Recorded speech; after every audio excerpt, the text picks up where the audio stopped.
Welcome into this day with Quimper Unitarian Universalist Fellowship. As we enter into worship, let us open our hearts to the healing power of liberating love. Love is the center and foundation of this faith. Love is the power that holds us together as a community. Love is not only something we receive, but something we practice in community. So let fall away all that might distract us from the wholehearted practice of love. Let us be accountable to one another for doing the work of living our shared values through the spiritual discipline of love. As we continue to listen and learn, to act and grow, may each unfold in wholeness, both deeply loving and truly loved. My name is Elizabeth Walker, and I'm a member of the board here at QUUF. As we gather, I acknowledge that the water, land, and shorelines here in Port Townsend are the traditional territory of the S'Klallam and Chimacum peoples. We honor and acknowledge our Indigenous members and neighbors and vow to help restore and sustain these homelands. If you're visiting today, I offer a special welcome and invite you to join us for refreshments and conversation in the fellowship hall after the service. We have a newcomers table near the patio doors where our greeters are ready to answer any questions you might have. Welcome to you all this morning. We're glad that you're here. Our service is a little different from usual today because happening right now is our Unitarian Universalist Association's General Assembly, which this year has been all virtual and means that folks are gathering across the country to talk about how we live Unitarian Universalism every day and what the future is.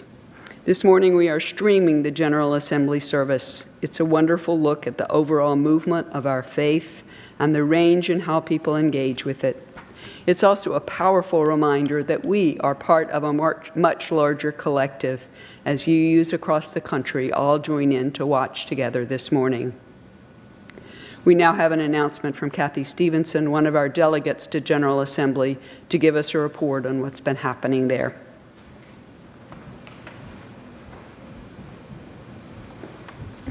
Thank you, Elizabeth.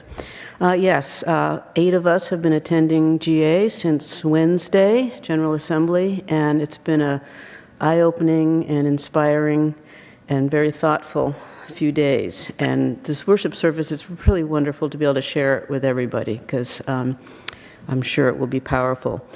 There are several votes that happen at GA, and 3 of them are called AIWs, or Actions of Immediate Witness. And when these are voted in, they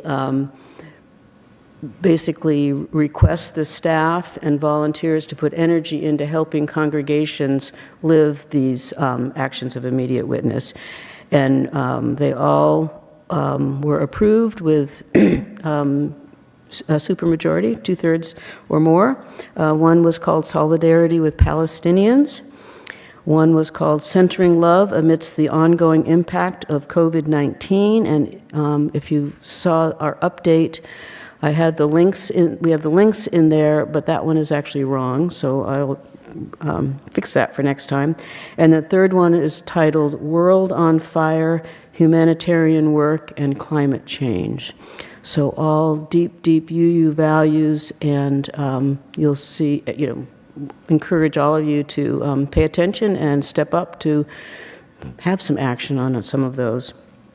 There's something called a business resolution, and it passed with 77% of the votes, and it was titled Embracing Transgender, Non-Binary, and Intersex People is a Fundamental Expression of UU Religious Values. We are so, so proud of our organization and their vote on that. One little note is that these are the delegates at GA at the beginning were counted at 2,278 delegates, representing 678 congregations from 50 states, Washington, D.C., Mexico, and the Philippines. And finally, some of you already know this, but our Article 2 vote was approved by 80.2%, and that is a culmination of a lot of work and thought and depth on who we are as Unitarian Universalists. And I know our poll at QUF on it came out with 87% positive. So we are, right in there and up in understanding how religions evolve, how important it is to examine who we are at different points in time and express change, new wisdom, and siding with love. So thank you. I really hope you enjoy the worship service.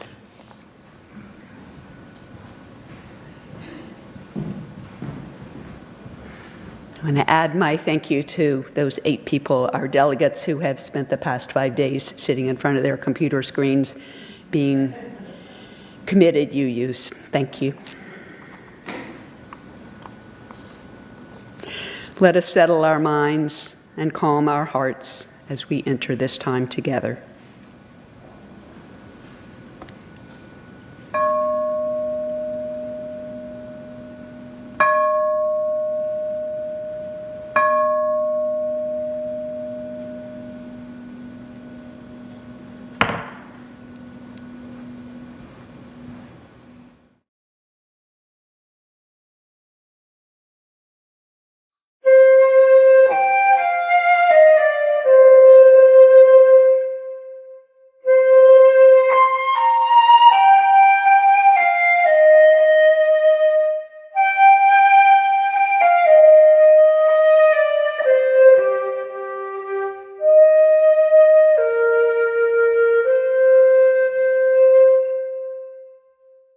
Greetings, UUs, and welcome to our 2024 General Assembly Sunday service during this, our first intentionally all-virtual General Assembly. It is a delight to be joining you on screen in your sanctuaries and homes, and it is a joy to be connected across every distance, linked from person to person and congregation to congregation. I am the Reverend Dr. Molly Hausch-Gordon, she, her, minister of the Unitarian Universalist Church of Columbia, Missouri, and I am so honored to lead you in worship this morning, along with a number of dear colleagues and congregants. I am a pale-skinned white woman in the very last months of her 30s, with red hair that is very long on one side and very short on the other. I'm wearing a dark teal blouse with a scalloped neckline and a stole with a dove on one side and rolling water on the other. I'm speaking to you from my church sanctuary in Columbia, Missouri, against a background of large dandelions made of paper plates and napkins and garden hoses by a wonderful artist in our congregation, Lily Johnstone. One of my core beliefs as a Unitarian Universalist is that my life is inextricably bound together with every other life and force on this earth, and I am grateful to be tangled up with you, my fellow Unitarian Universalists. In celebrating the interconnection that I experience daily and weekly, this service will include members of the staff and congregation of our church here in Columbia, and it will also include members of a minister colleague group that I have met with every week for the last 3 years to deepen our practice of Unitarian Universalism. They will each introduce themselves. I am so grateful to remember that so much of who I am and how I think and what I write is formed by these relationships. Additionally, the ideas in this service are formed by a wider landscape of entangled influence, particularly the work of theologians Karen Bray and Catherine Keller, the poet Ross Gay, Unitarian Universalist ancestor Frances Ellen Watkins Harper, movement organizers and writers Adrienne Maree Brown and Alexis Pauline Gumbs, and so many others, whose words and ideas inevitably make their way into mine. I wonder, who are you tangled up with in your congregation, in your thinking, in your life? Let's celebrate those connections today. We begin with a prelude performed by several UU choirs from across the country, their images and voices woven together as our lives and our faith communities so deeply are. I hope you will feel yourself connected as we worship together today, remembering that we are here, gathered from many places, and yet still here together. Let us begin.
Until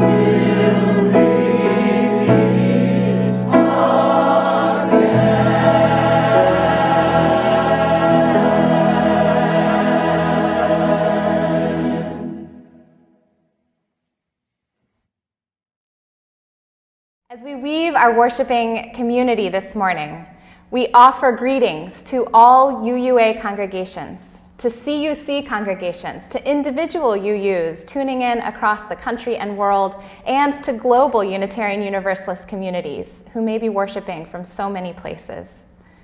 As we begin our service from diverse locations this morning, may we ground ourselves in each of those places, even as our spirits reach out to connect us to one another. Helping me to anchor our worship this morning in some of the hundreds of places from which we gather are several minister colleagues from across the United States who meet together every single week to hone our preaching practice and invite each other into the most daring expressions of Unitarian Universalism. I am Eric Kamenetsky. I am an older, balding man with slightly olive-tinted skin. Greetings from the U.S. West Coast, from Edmonds, Washington, where the deep blue waters of the Salish Sea lap at the shores between the Cascade and the Olympic mountain ranges. The land I join you from has been stewarded for countless generations by the Snohomish tribe and the Coast Salish people who continue their livelihoods on these lands today.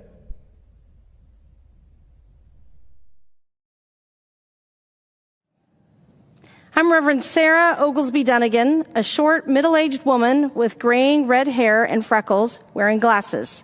Greetings from the United States Southwest, from Valley Unitarian Universalist in Chandler, Arizona, where the saguaros bloom amidst an array of bright-colored flowers and hummingbirds are joined by coyotes, scorpions, and javelinas, and a desert landscape that is both beautiful and dangerous, and full of surprises. The land I join you from has been stewarded for countless generations by the Hohokam, Akamil-O'Atham, Maricopa, Yavapai, Yaqui, and also the Gila River Indian Community, Salt River, Pima Maricopa Indian Community, and Tohono O'odham Nation. From Arizona, we share a wish of cool breezes, shady spots to rest, freedom to cross borders as needed, and enough water to you, our fellow Unitarian Universalists across the country and world.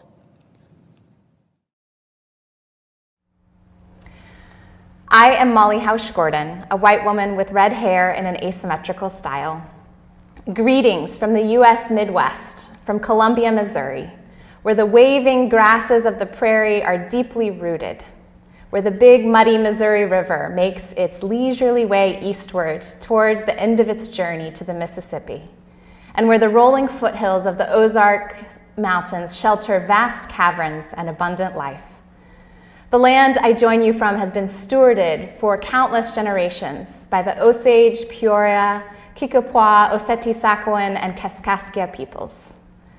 From Columbia, we share our wish of deep nourishment, wide perspective, and bodily autonomy to you, our fellow UUs across the country and world. I'm Sadie Lansdale, a tall white woman with brown hair pulled back in my church bun. Greetings from the United States South, from Greensboro, North Carolina, where the blooms are going wild, the produce is ripening on the vines, and the rivers and creeks that sweeten the earth are thick with life. The land I join you from has been stewarded for generations by the Chiraw, Catawba, Occaneechi, Sissipahaw, Kiowa, and Shakori people. From Greensboro, we share our wish of good food, good music, and rowdy celebration, heaven on earth for all people, to you, our fellow UUs across the country and the world.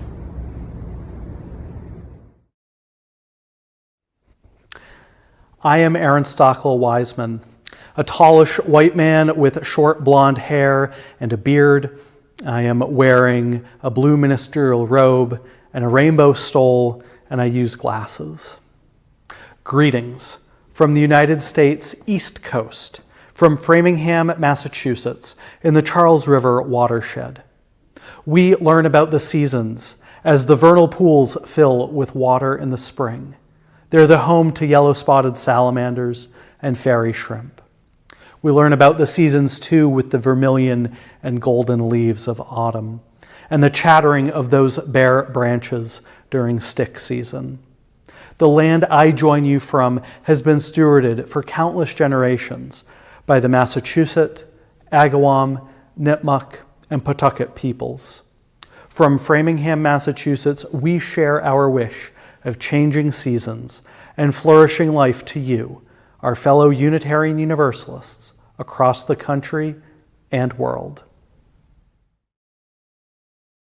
Greetings to you gathered in so many additional beautiful spaces. Take a moment to feel your body connected to the place where you are as we join our spirits with yours from each of these places. Take a moment in gratitude for the land that upholds and sustains you, for its many stewards across generations, and for the spirit that roots and connects us each to each in a great web of living and loving and worshiping.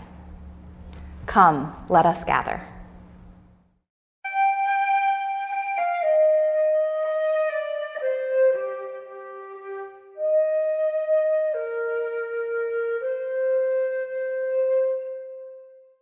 I am Gretchen Mowney, a worship associate at the UU Church of Columbia. I am a white elder millennial and use she and they pronouns.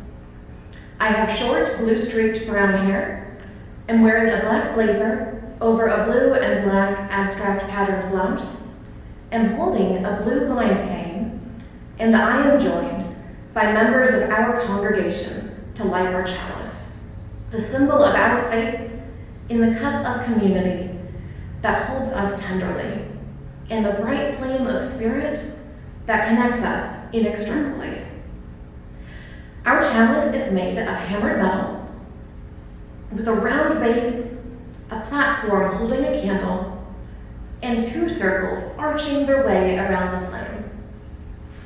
We invite you now to join us in lighting your chalice wherever you are, and to let the energy of these many connected flames power our faith with passion and warmth. As you light your chalices, we will share a moment of music and images of a number of chalices from congregations across the country.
I am Leon Dunkley.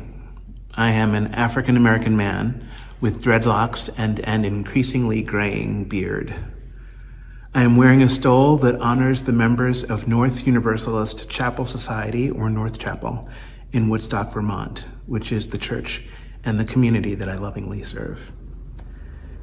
I'm going to share a story with you this morning from a collection called Through the Mickle Woods by Valiska Gregory. In a kingdom long ago, there was a weaver who spun stories out of thread. One day, an owl, white as winter, perched in a nearby tree. I should like my story to be woven out of clouds, said the owl. As you wish, said the weaver. And the owl brought the woman strings of clouds round as pearls. But every time she tried to weave them in and out, they would dissolve quietly as dew upon the grass. The owl blinked his great eyes. Perhaps we should add some moonlight, he said, the kind that shimmers on water. As you wish, said the weaver. But though the owl brought baskets of jeweled moonbeams, worth more than the king's own crown, the story's cloth would not take shape. I do not understand, said the owl. I have chosen beautiful things for the weaving of my story. Ah, said the woman, but sometimes the cloth will pattern itself, whether we will or no. You must bring everything, things chosen and things not. And the owl flew over mountains and through valleys. He gathered jade, green as ginkgo leaves, and raspberries red as blood. He flew past villages that were peaceful and past countries ravaged by war. And when he returned with all of the things that he had found, the weaver smiled. These will do, she said. She took the things that the owl had brought, the threads of sunlight fine as silk and cobwebs gray as skulls, and wove them together into a cloth. And when the owl pulled his story around him, it was so full of woe and gladness, so beautiful and strong, that when he stretched out his new-made wings, the people thought he was an angel hovering over the breathless sky.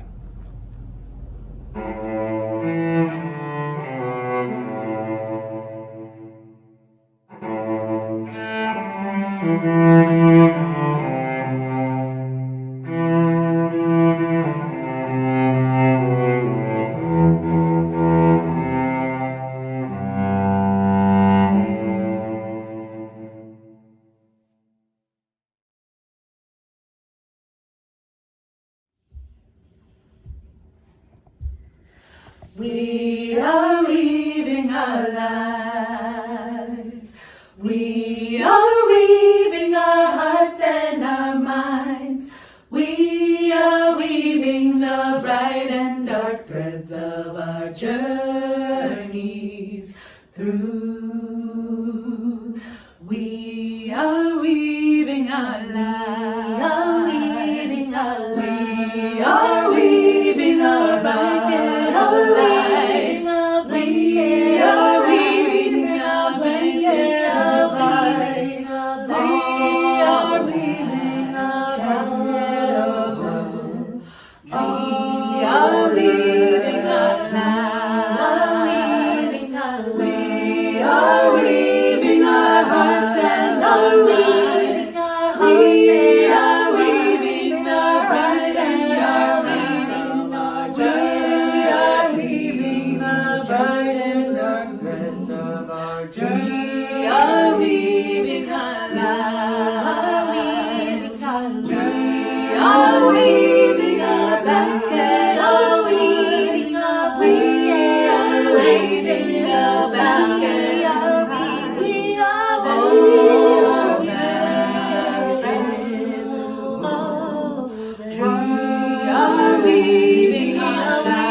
all that's true.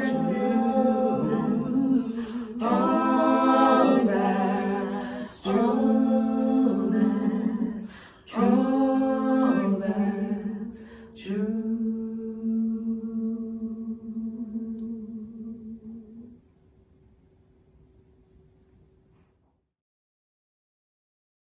I'm Jamila Batchelder, the Director of Religious Education at the UU Church of Columbia.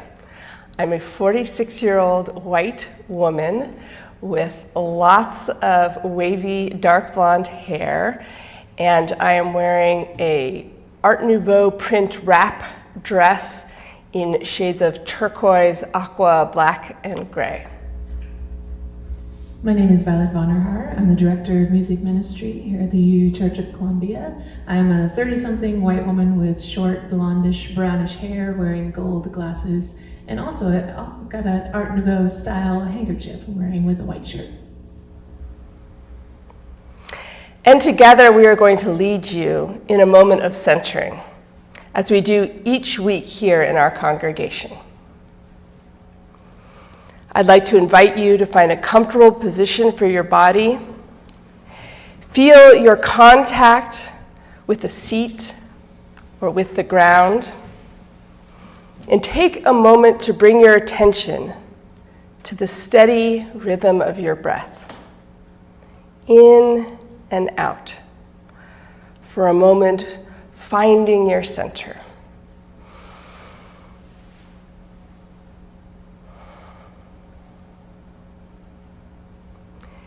And now, close your eyes and try to imagine the threads that are being woven into this story of your life.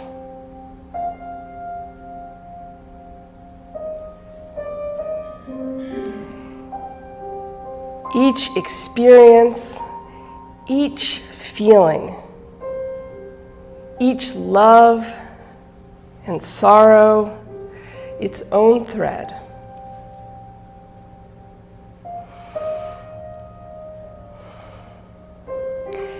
And let each thread take shape in your mind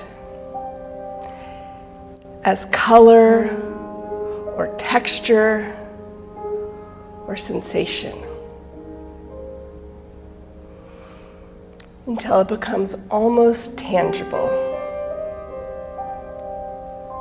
to where you could almost hold it in your hands, delicately between your fingers. With all your tenderness, can you begin to weave it all in? Twining green shoots of new discovery. Heavy, drab threads of despair.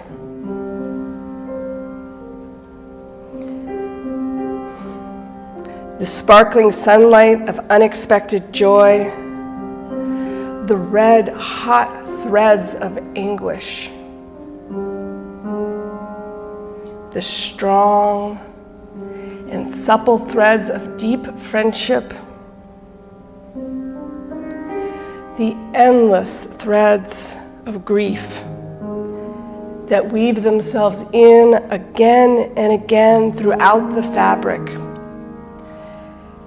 that perhaps the fabric couldn't exist without, because when you look more closely, you see that they were spun out of your capacity to love.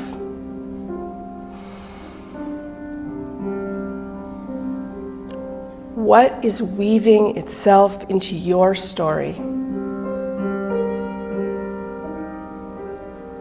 What makes the fabric strong? What makes it vibrant? What gives it poignancy?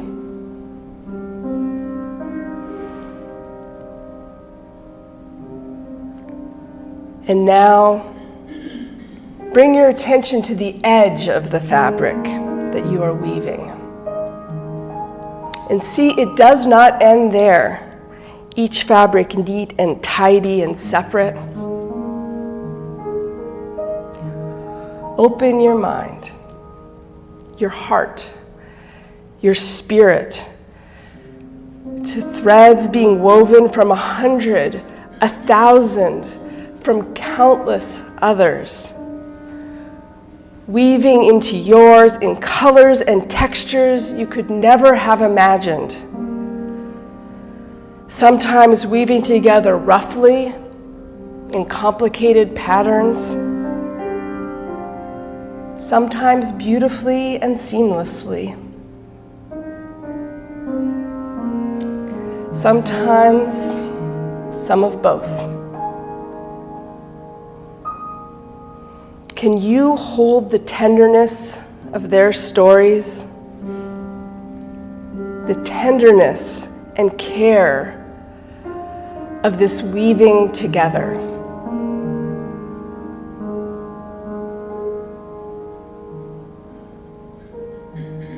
Can you sit here silently a moment longer in tenderness,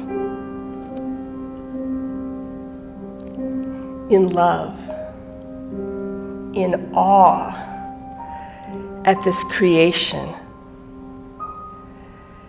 at all that has been woven?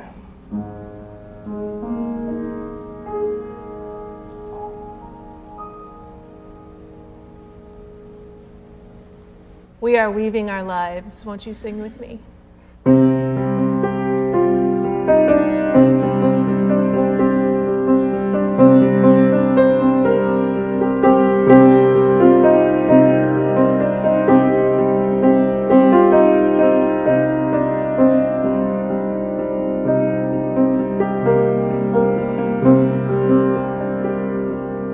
We are weaving our lives. We are weaving our hearts and our minds. We are weaving the bright and dark threads of our journeys through. We are weaving our lives.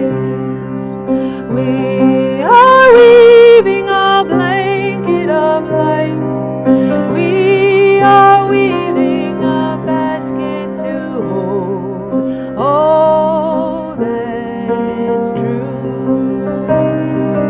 We are weaving our lives.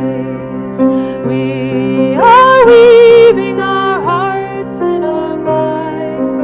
We are weaving the bright and dark threads of our journeys through. We are weaving our lives. We are weaving a blanket of light. We are weaving a basket to hold all that's true.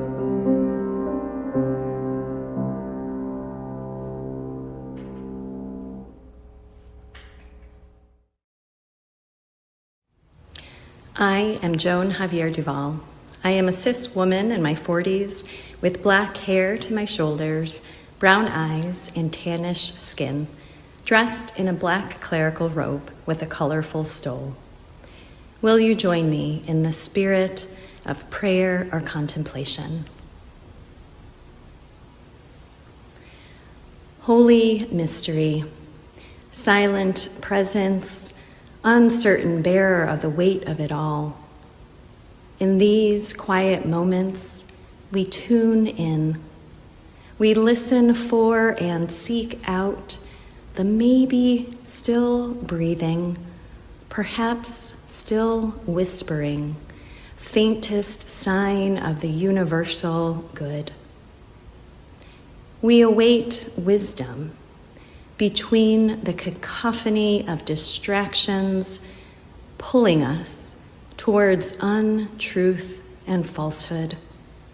We await relief amidst the shrill cries of desperation, of we've had enough, of when will they stop killing my people, of how much more will the waters rise, of when will it be safe to return to my home, of how much longer can I hang on. We listen, we attend, and we wait.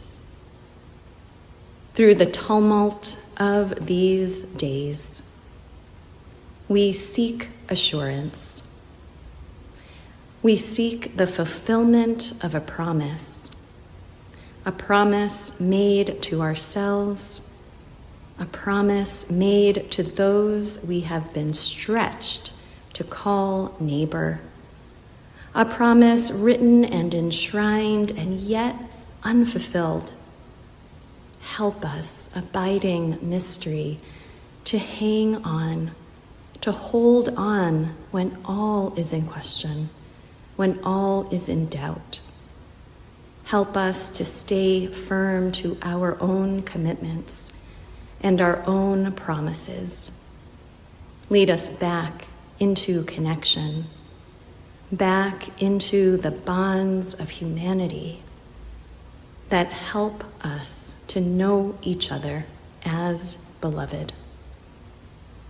May we continue attending with care. May we keep watch. May we beckon love and justice and mercy with our own whispers, with our shouts, with our cries, until all know themselves part of the circle of love. Amen.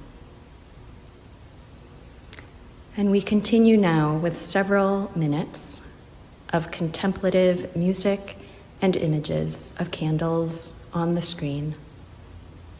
You may wish to share your congregation's usual rituals of prayer or joys and sorrows during this time by pausing the video. Or you may simply take a moment of breath and attention to enjoy some quiet contemplation.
Now we invite you to join in singing our hymn of response, Spirit of Life.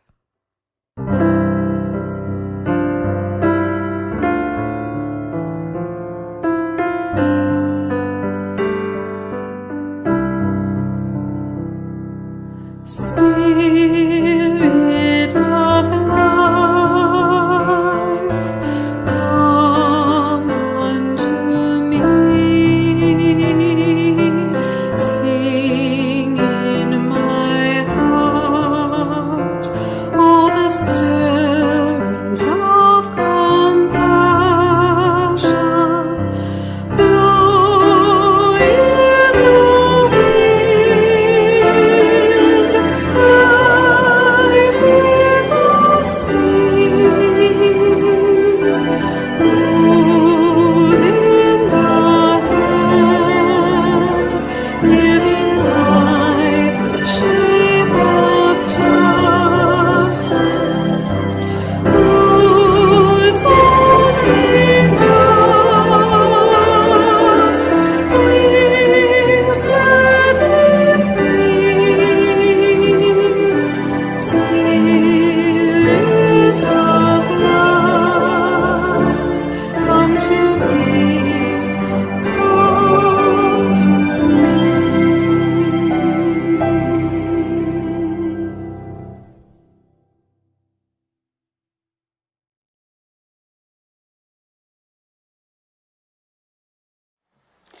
Good morning. I'm Reverend Jordan Nelson Long, a white woman with chin-length brown hair, and I am standing in a white wooden pulpit at our congregation, First Parish, Needham, Massachusetts, on which note Reverend Molly, your intern congregation of long ago, sends its greetings. We are indeed held by threads woven fine. Our reading this morning is by the poet Jean Lohman, Shaking the Tree. Vine and branch, we're connected in this world of sound and echo, figure and shadow, the leaves contingent, roots pushing against earth. An apple belongs to itself, to stem and tree, to air that claims it, then ground. Connections balance. Each motion changes another. Precarious, hanging together. We don't know what our lives support. And we touch in the least shift of breathing. Each holy thing is borrowed. Everything depends.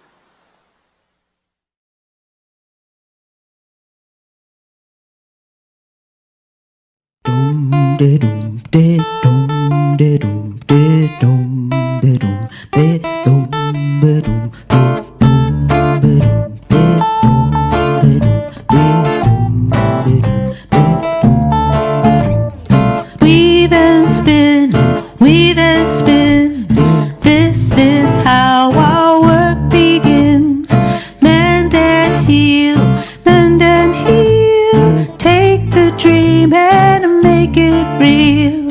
Weave and spin, weave and spin. This is how our work begins. Mend and heal, mend and heal. Take the dream and make it real.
My 5-year-old Margot May comes to me sobbing and thrusts her snuggle-worn sloth lovey into my face. "Baba is ripped," she cries. "I love her so much. Can you fix her?" I tear my eyes away from my phone, where I've been watching a photojournalist's video of a child just like my own, covered in the dust of bombs, vibrating with medical shock and soul trauma beside a pile of rubble in Gaza. Child, I can fix nothing. But I pull her to my chest and let her tears join mine. 30 years before, I sit with my great-grandmother Iva May at the table her mother brought in a wagon across the prairie, running my hand over a notch worn smooth by wagon wheel and worrying of women. I'm 9. We sit packing away blankets whose edges she neatly crochets by feel, her beloved hobby as a seamstress with sight long gone. She gives these blankets to every baby she learns of, the mail deliverer's son, her cousin-in-law's grandson's newborn child. They're all ours, she tells us. That day we are packing away my blankets for the children I do not yet know I will have. "Can you teach me?" I ask, pointing to her crochet hook. Yes, she can. But first things first. Before we learn to weave, we learn to mend. She brings out a needle and thread, a torn old rag. I cut the string, thread the needle, tie the knot, learn the simplest looping stitch. By this, the world is sustained. Just this thread, just this lesson. First, we learn to mend. Now, my daughter calms herself in my arms. More truthfully, we calm each other. And together we fetch the needle and thread. Under my hands, Baba becomes whole again, while beside us, images of devastation flicker on the screen of my phone. I can fix nothing, but Iva taught me, every baby is ours. First, we learn to mend. It is a theological truth long understood by our tradition that all of our lives are woven and sewn and bundled up into one great tapestry of life. It is a terrible truth of this moment that the weaving is torn and frayed and sliced, sometimes by our very own hands. And I'm not certain that we have learned well to mend. Friends, I want to speak to you today of the web of life, an existential fact about which we Unitarian Universalists love to sing and rhapsodize and sometimes joke. Did you see the UU Valentine that said, "Baby, let's let our interconnected webs interconnect"? It's beautiful, isn't it? The web of life. Sparkling with dew like jewels at every join. All the ways we are connected, accompanied, and so deeply held across all of time and all of space. The depth of our interdependence means that you are in the dancer showing something true about love in the shape of her arm, and in the painting glowing with impossibly captured light. It means there is something of you in the way a rose unfurls, something of you in the engineers that found a way to reach the stars, and something of you in the stars. All of life is woven thick, and that means we are each reflected in poetry and in prayer, in science and in every silence. We are echoed in the ocean waves and found in the deep. How beautiful. You could almost forget, couldn't you, that a spider's web is also the tool of a predator, that a web is sure death for the fly. Our connections are sticky, and sometimes they are terrible. We are in the rot as much as the roses. And there is something of us in the avarice of the billionaire who hoards 10 lifetimes of security while everyone else teeters at the brink of disaster. And we are not separate from the old boy sneering with racist slurs and a powerful need to be better, to make others less, or from the casual, vast cruelty of the truly powerful. We are not separate. And for me, there is this. My great-grandmother, Iva May, who crocheted countless soft blankets to hold new life, she also upholstered the plane that destroyed Hiroshima. How do I hold both of those things so tenderly? Our connection is a soothing balm, but it is also in those bombs. Every baby is ours, and so is every harm. The tapestry of our lives is thick, woven, warp and weft of love and pain. It is beautiful and it is awful. Our interdependence is sustaining and threatening. And God, sometimes I wish it was just one or the other. Our whole culture is set up to tell us it's only ever one or the other. My survival brain would really like it to just be one or the other so I would know how to act. All of us sometimes behave like it's only one or the other, like we're all saved or all damned, all good or all bad. Like we could cut away the harm and have only the love. I know I've wished it for my family tree, to trim off the branches of shame and only let the good stuff remain, perfectly formed, all blessed, holy, uncorrupted. I've wished it. And how could I not? It's in our faith to pursue that moral perfection. Our great-grand forefather, William Ellery Channing, told us that we could, that we should grow in likeness to God.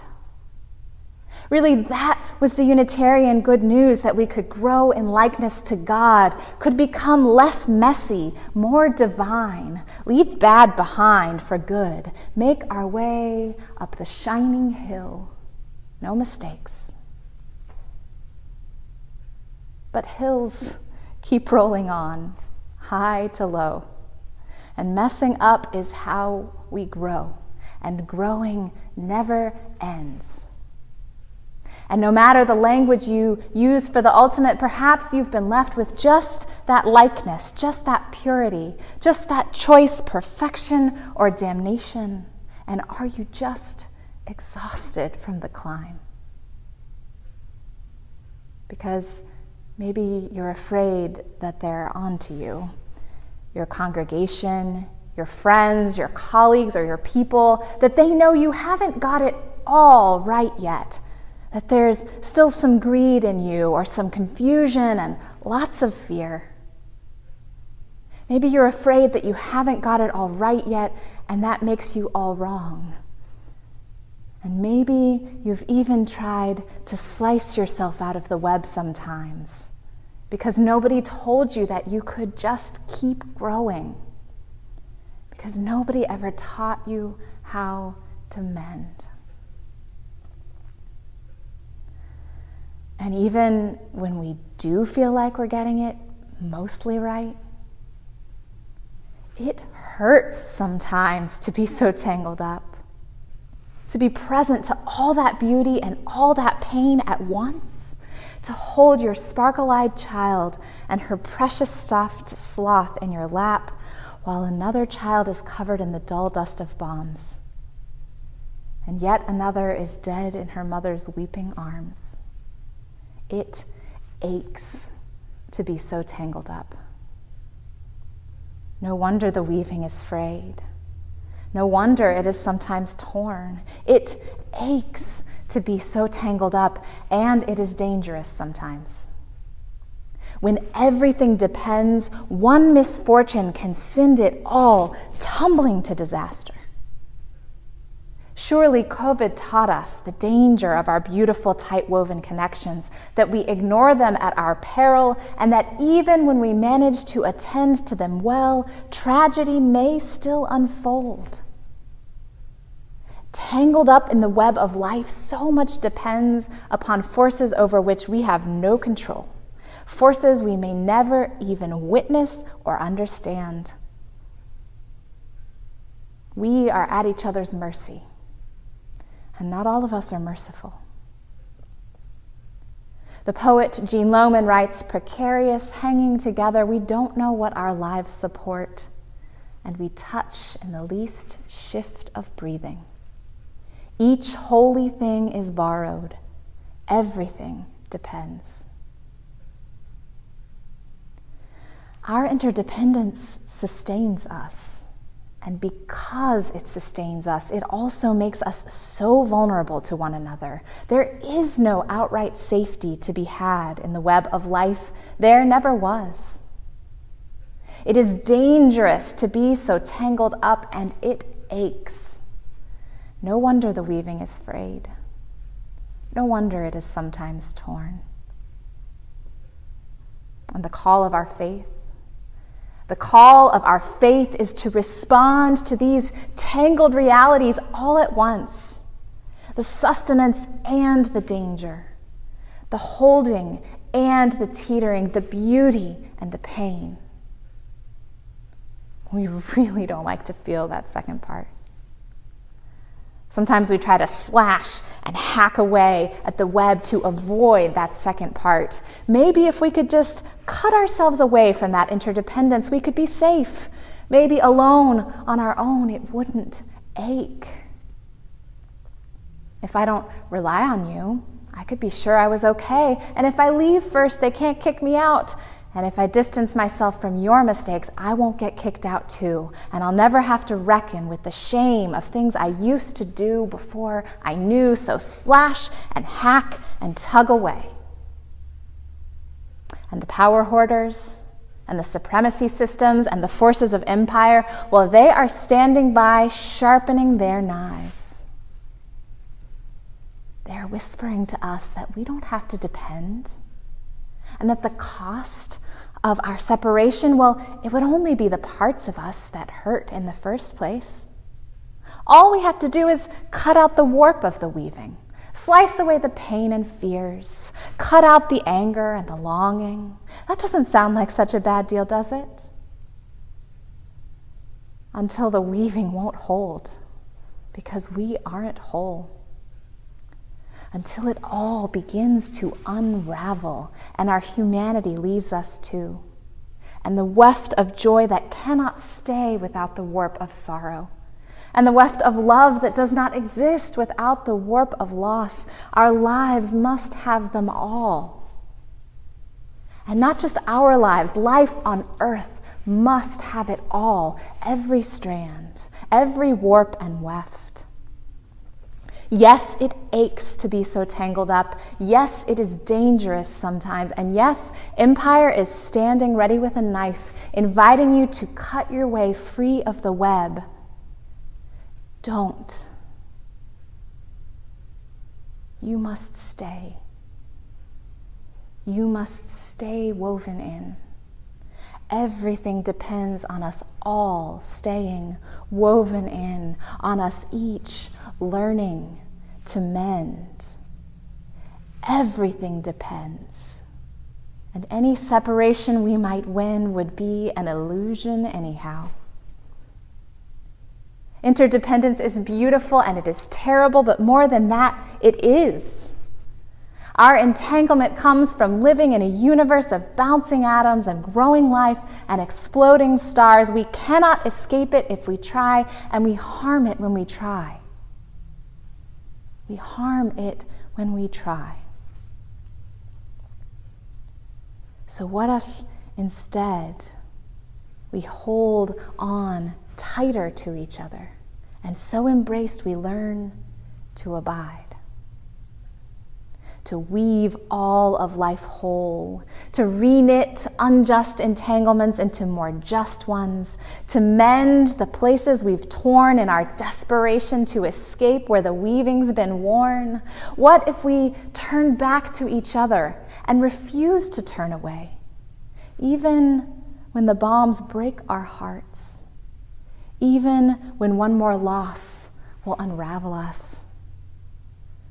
What if we tangle our fingers up together on purpose and cup this delicate web in our hands and tenderly mend every tear? And what if every join in the weaving is where the power lies that will make us all free, tangled up in mutual thriving? And what if our heartbreak is the needle that will sew us back together? This has always been the wisdom of community organizers and spiritual leaders and prophets, that our power lives right next to our broken hearts. Another warp and weft in the weaving of our thriving when we're learning to mend. I live in Missouri, where the voice of empire and domination is very loud right now, and where the state legislature is very extremist and very afraid, and they have taken their sharpest knives to our interconnection. They are afraid of how life and death intertwine, so they have banned abortion. They are afraid of how possibility and unruliness dance together, so they have banned gender-affirming care. They are afraid of the way curiosity unfolds into deeper mystery, so they are defunding education. And I wonder, where are their hearts broken to? And I wonder if we can help them learn to mend, because we need them to weave themselves back in, because we can all turn back to each other again. Because right next to the threads that they have tattered, there is also a strong woven Missouri, ready to receive and reweave what is frayed. A Missouri where farmers with Missouri Rural Crisis and activists from the Organization for Black Struggle and union members from Jobs with Justice have spent years investing in our web, building deep relationships together, fighting factory farming together, protesting police brutality together, successfully raising the minimum wage together, and getting abortion rights back on the ballot together, because they know that they are intertwined. Because they know in their bones that their interdependence is an inescapable fact. Because they would not leave this web even if they could, because even though it aches and even though it is dangerous sometimes, it is so sustaining and so beautiful. In this Missouri, we live in a vast and shining web of organizing relationships where we stay connected, where we prize our interdependence, where we turn toward each other, where we mend what we tear. And yes, we are heartbroken together. And there we find our power. I hope you have a web like that too, in your community, in your congregation, in your beautiful family of choice. I hope you are weaving a beautiful web like that, where we already know that love and loss are intertwined. And because we've accepted that tender truth, the power of our care cannot be stopped. And this too is the promise of our faith, that when we accept the tender truth of our aching, dangerous, sustaining connection, the power of our care cannot be stopped. You know the whole woven web, joy and sorrow, hope and despair, and at our best we are rooted in it, and we are sustained by it, and there is nothing woven that we need to fear, because we are learning to mend. because we are willing to cry and rage together and dance and rejoice together. And with the strong threaded needle of our heartbreak and our care, we are present to all of it together. And that is where our power lies. In depending on each other and knowing we depend on each other and being unafraid to depend on each other because it's all woven so tight, because everything depends. I am sitting with my daughter, mending her snuggle-worn sloth and stitching myself in with the children of Gaza. I am sitting with my ancestor learning to sew and stitching myself in with the victims of that bomb. I am sitting here with you, deep in the web. We are here together, tangled up in the gorgeous ache of love, weaving and mending, and when all else fails, joining our tears. By this, the world is sustained. Just these threads, all of them, wound and bound together, unbroken or mended, encircling. And finally, we pray, we promise, we proclaim. Finally, woven whole.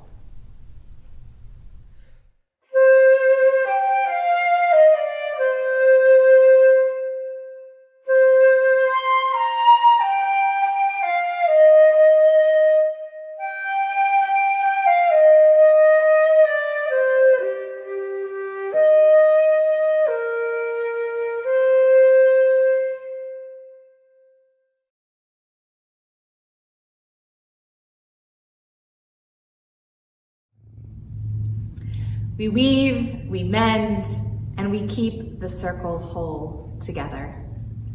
As we pass this yarn ball around the country to UU congregations all over the United States, will you join us in singing Circle Round for Freedom?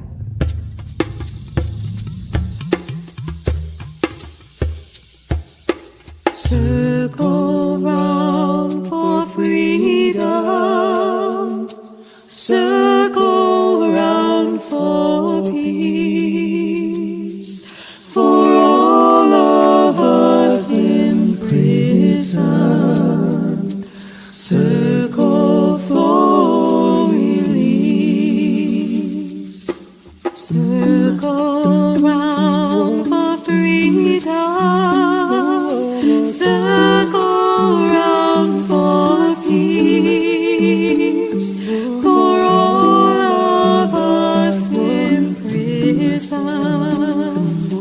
Circle for release. Circle for the planet. Circle for each soul. For the children of our children.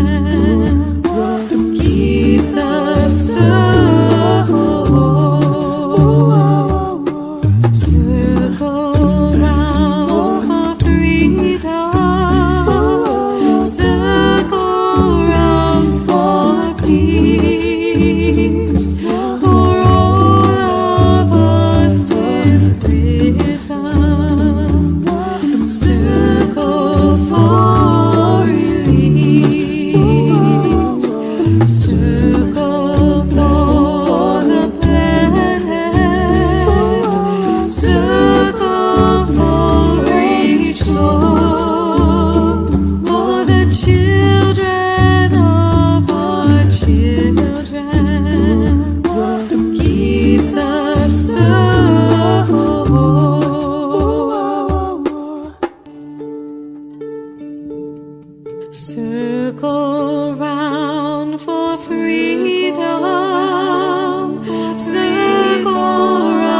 the children of our children.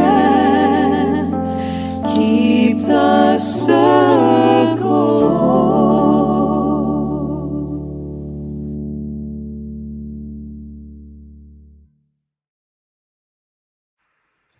Our relationships and the values that ground them are sacred. And just as they are the thread that weave our covenantal community, our web of interconnectivity is what holds the strength and possibility in our justice organizing work. Side with Love holds the public justice work of the Unitarian Universalist Association, bringing our values to life through mobilizing leaders within our congregations and beyond. And in these times, where threats to democracy and liberty devastate our communities, our families, and our individual lives, we are fortified by the truth that throughout history, people, Unitarian Universalists, rise to meet the moment, to side with love and struggle towards the highest aspirations of our faith, to reject the disposability of any human being and proclaim all are worthy of love and belonging, and to make it so through our actions. Side with Love works on 4 intersectional priorities: democracy with You, the Vote, climate with Create Climate Justice and the Green Sanctuary programs, LGBTQ and gender justice through Uplift Action and decriminalization. In 2024, we are rising to the challenges that we are facing in our world today.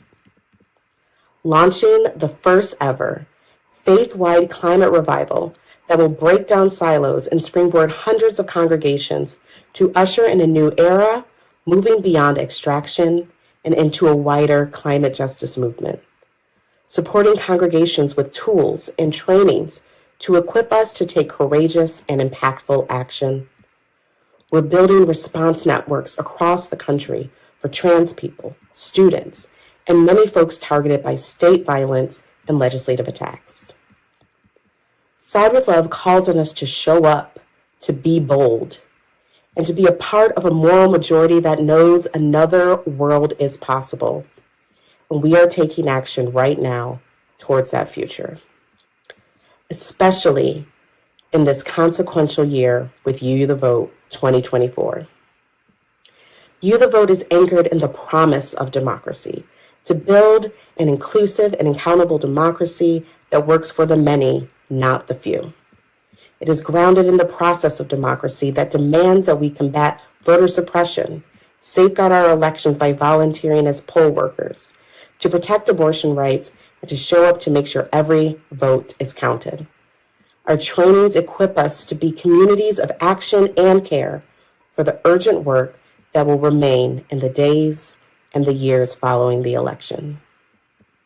You, the Vote is anchored in the people, all of the people who power our democracy, at the polls, on the steps of the Supreme Court, in the halls of our legislatures, and in the streets.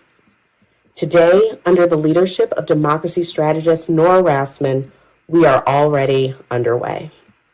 We've already made 8,000 calls to voters in Georgia ahead of the primary.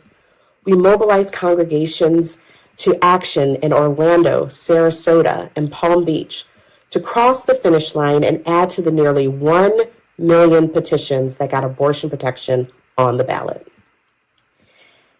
And we are working with many more other congregations who made their congregations petition drop-off hubs for voters in their communities.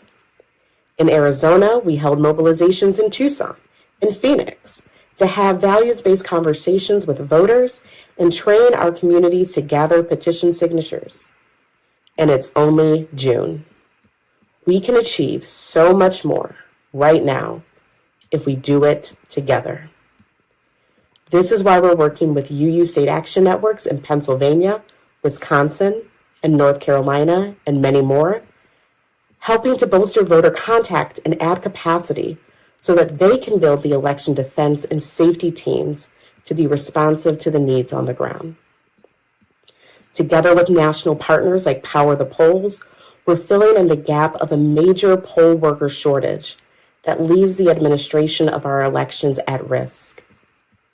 We are rising to the challenge of frontline partners who have asked for Unitarian Universalists to be bold and vocal in our support of abortion rights and trans rights, and to grow a strong interfaith movement that contests theologies of domination that seek to control the lives, bodies, and futures of BIPOC, trans, disabled, and many other targeted communities.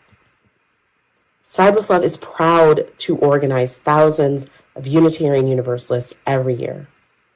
And today, I am asking for your support to make this work possible. Your gift today will be used to fund the programs that mobilize Unitarian Universalists across the country to take urgent action that meets the moment with faithful courage and prophetic determination. Love calls us to embody the highest aspirations of our faith and harness our power by acting boldly and committing to the work today and for the long haul. And I'm excited and grateful to share that all contributions you make will be matched up to $50,000. Thank you to all who made this possible. Thank you to all for your support, your work, and your generosity. Select Donate in the GA mobile app, use the QR code on the screen, donate online, or text SWL to 91999.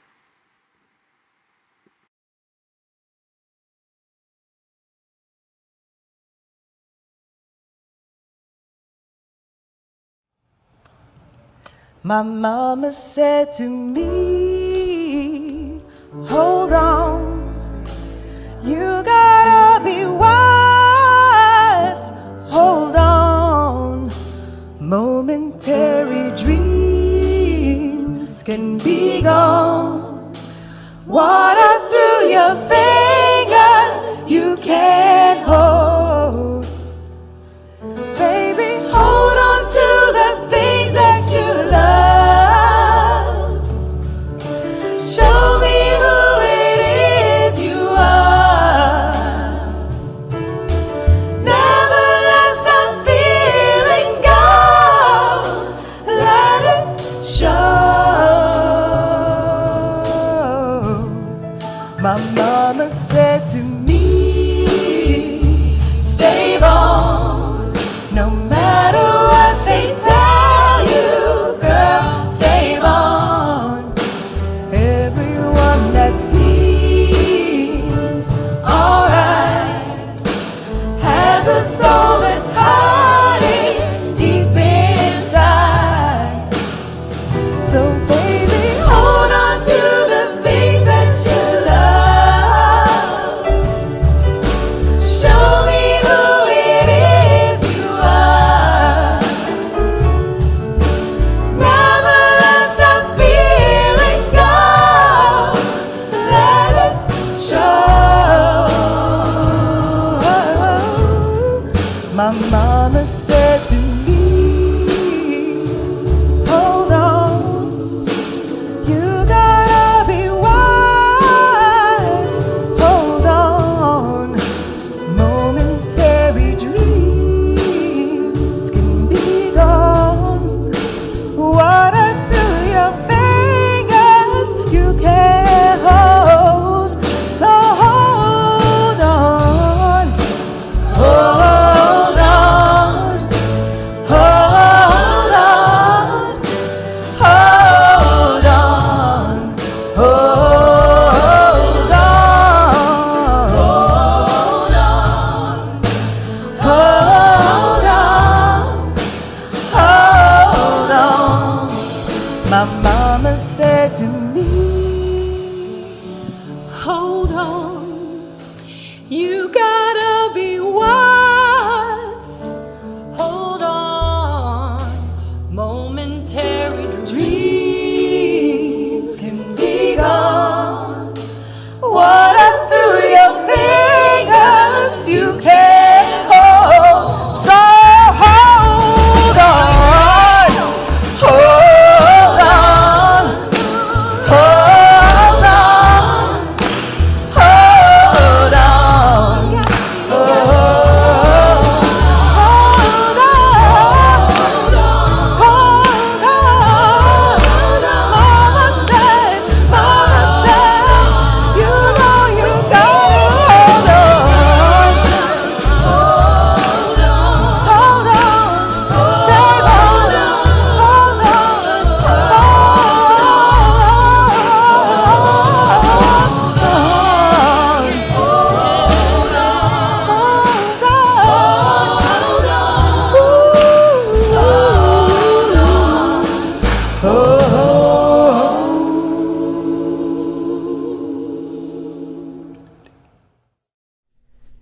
By this, the world is sustained. Just these threads, all of them, all of us, woven together, learning to mend, keeping the circle whole. Go in blessing, UUs, and be a blessing to a world that needs our care.